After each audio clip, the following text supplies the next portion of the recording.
I've just been enchanted by all of the examples you've shown me, and yeah, blown away. And but at the same time, it strikes me as I'm looking at them, thinking about their aesthetic impact, and yet the skills that were required to create them. They're forcing individuals to merge two different types of capabilities that in our culture at this point has been kind of separated, the artist and the mechanistic person who can program a computer and knows about those things.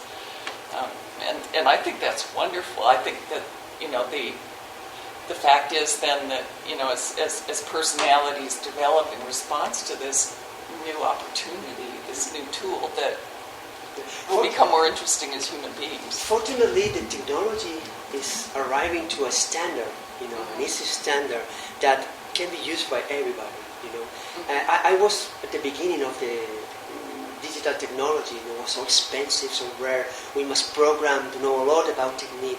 But now I see my students, 20 years old students, using stuff, potentials of informatics, so easily, in an easily way.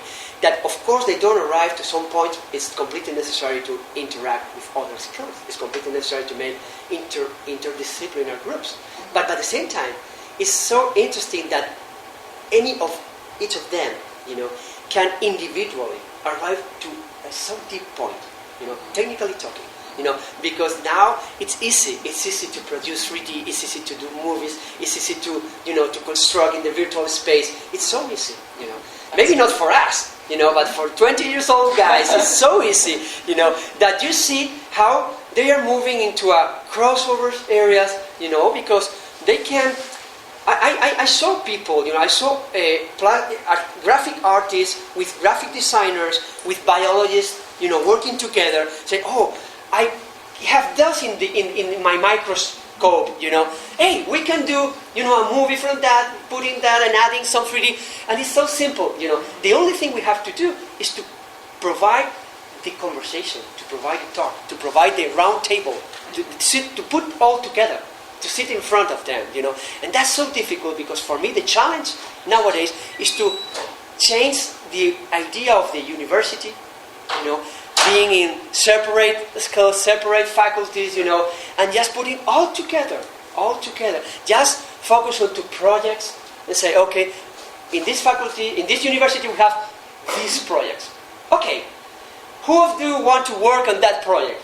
And you can work for 2 years, and then for those 2 years, and after 4 years you have been working 2 or 3 projects commonly, And what are you going to be? Artist? Physics? It doesn't matter because it's not the question. The question is, how can I do? And how can I do collectively? So it's so difficult because the institution is so reactive to move so much. But everybody's asking the same. I'm talking to everybody, from physics and chemics and mathematics and all of it, and everybody has the same idea. It's like a dream if we could work together. It's like a dream if we could learn together. Okay, so that's the situation. We must do that. We must try. We must invent or trying to make experimental institutions that can go ahead to that. Because the potential is incredible, and it's so difficult to find out alone people working.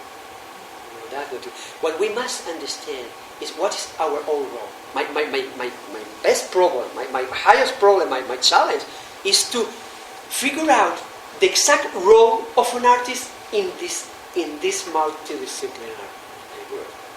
What an artist can add to that. You know what I mean? Because sometimes what's the role of an artist? Okay? But sometimes when you are seeing these things, it's so simple.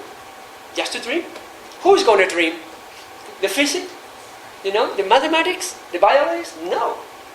The artist must dream. Must dream for them. Who controls the narratives? It's so important. I noticed, the book I'm moving now, is about science. How scientists are presenting their results, visual results. How they are so worried about taking the best photograph, the best microscopic pictures, producing the light, the composition that for presenting, because it's as important as the discovering itself, you know. So this is another point, you know, that the artists are you know, just prepared for doing things like that.